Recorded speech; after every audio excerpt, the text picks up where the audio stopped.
Saatnya ngopi bareng, namun sebelumnya jangan lupa like, subscribe, dan tekan tombol notifikasinya. Serta bagikan kepada yang lain.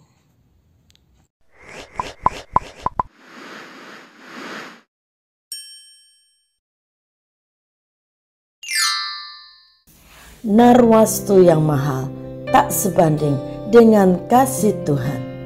Salam saudaraku, sebuah peristiwa terjadi ketika Tuhan Yesus dan murid-muridnya diundang dalam perjamuan makan yang diadakan oleh Simon si Kusta. Mungkin sebagai rasa ucapan syukurnya karena Tuhan Yesus telah menyembuhkan dia dari sakit kustanya. Di situ hadir juga Lazarus, saudara dari Marta dan Maria, sedangkan Marta turut melayani. Lalu di manakah Maria?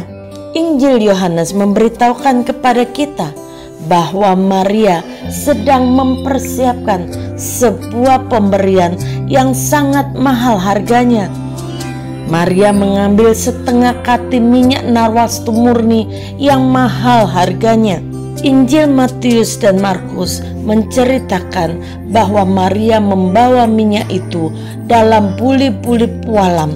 Setelah dipecahkannya leher buli-buli itu, dicurahkannya minyak itu ke atas kepala Tuhan Yesus.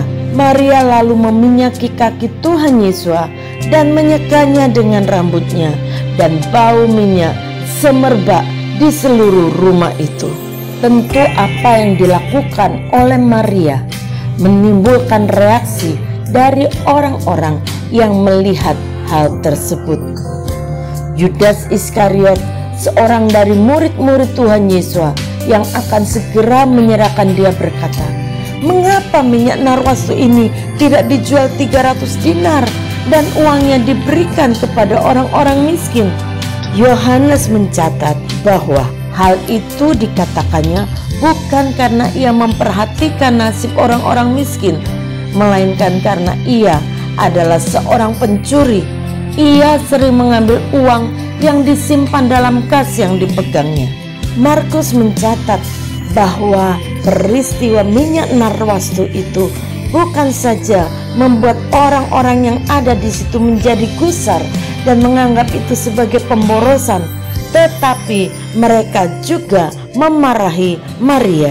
Tetapi Maria tidak menganggap itu sebagai pemborosan. Kasihnya kepada Tuhan Yesus yang menggerakkan hati Maria untuk melakukan pengurapan kepada Tuhan Yesus dengan minyak narwastu yang sangat mahal harganya. Ya, minyak narwastu itu mahal harganya. Yudas menyebut harganya 300 dinar. Dalam kamus Alkitab dituliskan 1 dinar ialah upah pekerja harian dalam 1 hari. Jadi untuk membeli setengah kati minyak narwastu diperlukan 300 hari kerja atau kira-kira 10 bulan. Namun hal itu bagi Maria bukanlah suatu masalah. Dia merasakan kasih Tuhan yang besar dalam kehidupannya, sehingga dia tidak hitung-hitungan dengan Tuhan. Dengan kata lain, Maria mau menghabiskan hidupnya untuk melayani Tuhan. Seluruh upah yang dia dapatkan dari hasil kerja kerasnya dipersembahkan kepada Tuhan untuk meminyaki kepala dan kaki Tuhan Yesus. Dan harum dari minyak narwastu itu bukan hanya bisa dinikmati oleh Tuhan, tetapi dapat dinikmati oleh semua orang yang ada di dalam rumah itu. Menanggapi kegusaran orang banyak itu, Tuhan Yesus berkata, "Biarkanlah dia. Mengapa kamu menyusahkan dia? Ia telah melakukan suatu perbuatan yang baik padaku. Karena orang-orang miskin selalu ada padamu, dan kamu dapat menolong mereka bila mana kamu menghendakinya. Tetapi aku tidak akan selalu bersama-sama kamu." Ia telah melakukan apa yang dapat dilakukannya. Tubuhku telah diminyakinya sebagai persiapan untuk penguburanku. Aku berkata kepadamu, sesungguhnya di mana saja Injil diberitakan di seluruh dunia, apa yang dilakukannya ini akan disebut juga untuk mengingat dia. Tanpa diketahui oleh Maria, apa yang dia lakukan dengan mengurapi Tuhan Yesus dengan minyak narwastu adalah sebuah persiapan untuk penguburan Tuhan Yesus. Dan apa yang dikatakan oleh Tuhan Yesus terjadi sampai hari ini. Kisah Tuhan Yesus diurapi minyak narwastu yang mahal masih dikisahkan dalam khotbah-khotbah Kristen, dan nama Maria disebut untuk mengingat dia. Saudara, bagaimana dengan kita? Apabila kita mengasihi seseorang, pasti kita akan melakukan sesuatu yang terbaik untuk orang tersebut.